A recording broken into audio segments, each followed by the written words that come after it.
বৃন্দ সবাইকে আজকের এই অনুষ্ঠানে এসে এই দোয়া মাহফিলে যোগদান করার জন্য আমি আন্তরিকভাবে কৃতজ্ঞতা প্রকাশ করছি। 1992 সালে নৃশংসভাবে তাকে হত্যা করা হয়।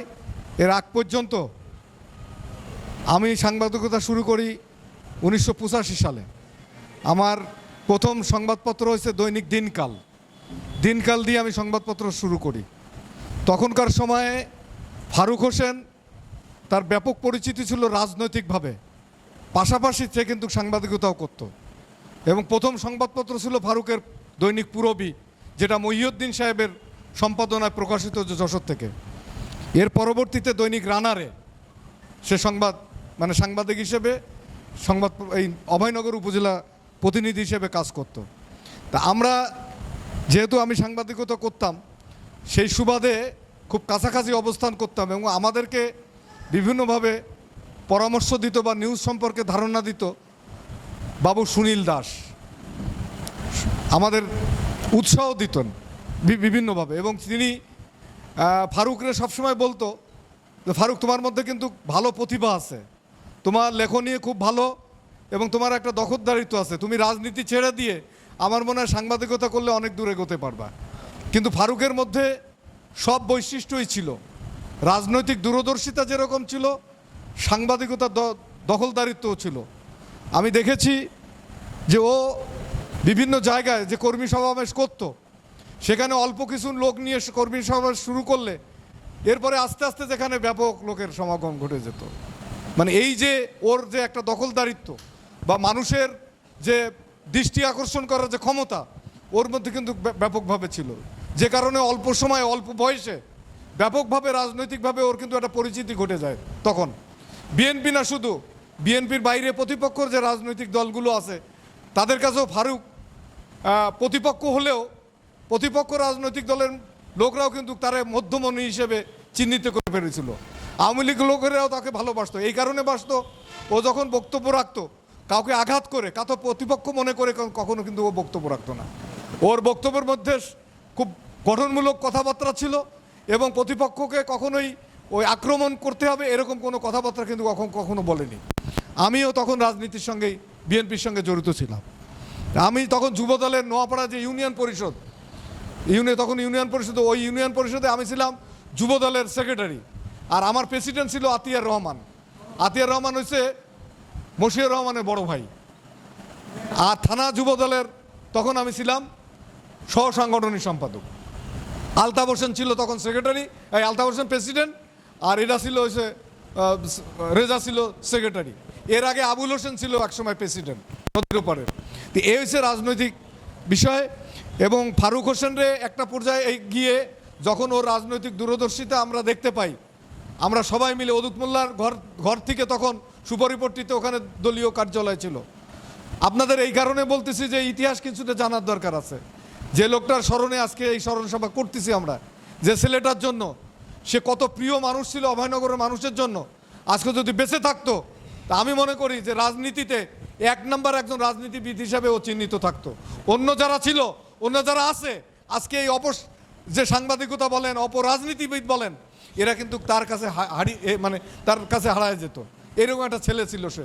এবং আমি মনে করি যে ওই ফারুকের মতো ছেলের আজকে বিশেষ প্রয়োজন ছিল এই রাজনীতিতে।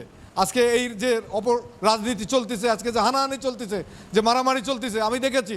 আপনাদের বলি যে ওই সুপারিপট্টি থেকে নিয়ন্ত্রণ করা হতো, তখন তাৎক্ষণিকভাবে ফারুকরে ছাত্রদলের সাংগঠনিক সম্পাদক করা হয়েছিল এবং ছাত্রদলের সেক্রেটারি ছিল তখন বাপ্পি রাজঘাটের এবং প্রেসিডেন্ট ছিল মশিউর রহমান থানা ছাত্রদলের। তাহলে আপনি বুঝতে হবে যে ওর থেকে অনেক সিনিয়র নেতাও ছিল, কিন্তু তারা কিন্তু ওইভাবে নেতৃত্বে আসতে পারেনি। কেননা রাজনীতিতে কিন্তু তিনটে পদ গুরুত্বপূর্ণ, সেক্রেটারি, প্রেসিডেন্ট আর সাংগঠনিক সম্পাদক। এবং যে কোনো জায়গায় কিন্তু এই তিনজনকে ডাকা হয়, জেলা কমিটির মিটিংয়ে এই তিনজনকে ডাকা হয়। সে একটা গুরুত্বপূর্ণ পদে ফারুক হোসেনকে রাখা হয়েছিল শুধুমাত্র তার রাজনৈতিক দূরদর্শিতার কারণে। আর সাংবাদিকতার ক্ষেত্রে বললাম যে সাংবাদিকতার ক্ষেত্রে ওর ধারণ ক্ষমতা এত বেশি ছিল, ও যেটা একবার বুঝতো সেটা সাথে সাথে কলম। তখন কিন্তু আমরা এই যে এখন তো টাইপ করি, তখন ওই হাতে লিখে ফ্যাক্সে দিয়ে তারপরে পাঠাতে হতো। ফারুক যে নিউজগুলো লিখতো সেই নিউজগুলোই আমাদের অনেকেই নিচের থেকে নামকে মানে বাদ দিয়ে ছিঁড়ে ওই নিউজই সবাই দিত, এত সুন্দরভাবে হাতের লেখা ছিল। মনে আছে তারা হাতে টাইপ যে করে না, টাইপ করার মতো হাতের লেখা ছিল। সেই মানুষটাকে আমরা হারিয়ে ফেলেছি। আমরা বিগত সময়ে কিন্তু এই যে দেখেন, আমি চাচা ফারুকের আব্বা তার ছেলের বিচার পাওয়ার জন্য দাঁড়ে দাঁড়ে ঘুরেছে। যে কি কষ্ট করেছে সে, মানে তার ছেলের যে মৃত্যু শোক তার থেকে বেশি কষ্ট পাইছে যে তার ছেলের বিচারটা সঠিকভাবে হয়নি। বিএনপির অনেক নেতার কাছে গেছে, অনেক ধর্ণা দিছে, অনেক মানে আদালতে গেছে, অনেক জায়গায় গেছে, কিন্তু সে যে বিচার, সেই বিচার সঠিক বিচার হয়নি ফারুকের। সেই বিচার হয়নি বলে আমরা আজকে দাবি রাখি যে ফারুকের হত্যার যে বিচার, আমরা আজকে এই সভা থেকে আবার পুনরায় দাবি করছি যে তার বিচার হোক। অন্তত তার পরিবারটা এই সান্ত্বনা নিয়ে যাক যে তাদের যে একজন সন্তান হারিয়েছে, তারা সেই বিচারটা তারা পেয়েছে। আজকে আমিও এরকম ঘটনা ঘটতে পারতো, আমি যদি ওইখানে থাকতাম, কেন ওইখানে কিন্তু ওই মিটিংয়ে আমারও থাকার কথা ছিল। সেদিন বেঙ্গল টেক্সটাইলে একটা মিটিং ছিল বলে আমি তখন বেঙ্গলে চাকরি করতাম, ওই মিটিংয়ে চলে গেছি। পরবর্তীতে শুনি যে ওখানে ফারুককে কুপিয়ে হত্যা করা হয়েছে এবং আরও কয়েকজন আহত হয়েছে। আমি বললাম যে আমি তো কিছুক্ষণ আগে আসলাম ওই মিটিং থেকে। ওখানে এই মিটিংটাও ছিল যে এই যে গ্রুপিং লবিং হয়েছিল, এইটা মীমাংসার জন্য একটা মিটিং চলতেছিল। ফারুকের একটা গুণ ছিল, ও যদি কারোর সঙ্গে কোনো দ্বন্দ্ব থাকতো, রাজনৈতিকভাবে কোনো গ্রুপিং হতো, ও তাৎক্ষণিক বসে সেটা মীমাংসা করে দিত। এবং সেই দিনকে ওই ভূমিকাটা ওর ছিল, ওই মিটিংয়ে বসে যে এই যে গ্রুপিংগুলো আছে এটা নিরসন করার একটা ভূমিকা ওই দিনও পালন করতেছিল। তা আমি থাকলে হয়তো আমিও হয়তো ক্ষতিগ্রস্ত হতাম, আমিও মারা যেতে পারতাম। সেই কারণে আমরা এই যে ফারুকের যে অবদান, ফারুকের যে এই প্রেস ক্লাবের সদস্যশিপ, এটাও কিন্তু আমি এবং ফারুক, আসলাম ভাই আমরা তিনজনে কিন্তু একসঙ্গেই এই সদস্যপদ নিয়েছিলাম। তখন মিজানুর রহমান লাবলু ছিল সেক্রেটারি, আর আহমেদ রফিক টুকু ছিল প্রেসিডেন্ট। আমরা বলছিলাম যে আমাদেরকে সদস্যপদ দিতে হবে, তো আমরা তো লেখালেখি করি, তখন কিন্তু তারা কিন্তু বাধা সৃষ্টি করেনি, তাৎক্ষণিকভাবে আমাদেরকে সদস্যপদ দিছিল। সেই সাথে ফারুকের সদস্যপদ নোয়াপাড়া প্রেস ক্লাবে দিছিল। আমি মনে করি যে তার যে দুই ভাই আছে, আমরা তার স্মৃতি আমরা প্রেস ক্লাবে ধরে রাখতে চাই আরও শক্তিশালীভাবে। তো সেই কারণে ফারুকের যদি কোনো ভালো ছবি থাকে তা আমরা সেই ছবি চাই। আমরা আলাদাভাবে, যেরকম আসলাম ভাইয়ের ছবি এভাবে দিছি, এরকম আলাদাভাবে একটা ছবি চাই।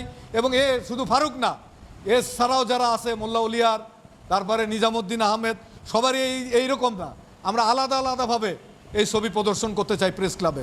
তার যে অবদান, এই অবদান যদি আমরা অস্বীকার করি তাহলে আমিও মারা যাব একসময়, আপনিও মারা যাবেন। আমরা প্রেস ক্লাবে যারা আছি আমরা হয়তো একসময় থাকবো না, আমাদের স্মৃতিও কিন্তু বিলীন হয়ে যাবে। সেই কারণে আমরা যারা আছি, আমরা যদি এটা ধরে রাখতে পারি, তো পরবর্তীতে যারা আসবে তারাও কিন্তু এই ধারাবাহিকতা অব্যাহত রাখার চেষ্টা করবে।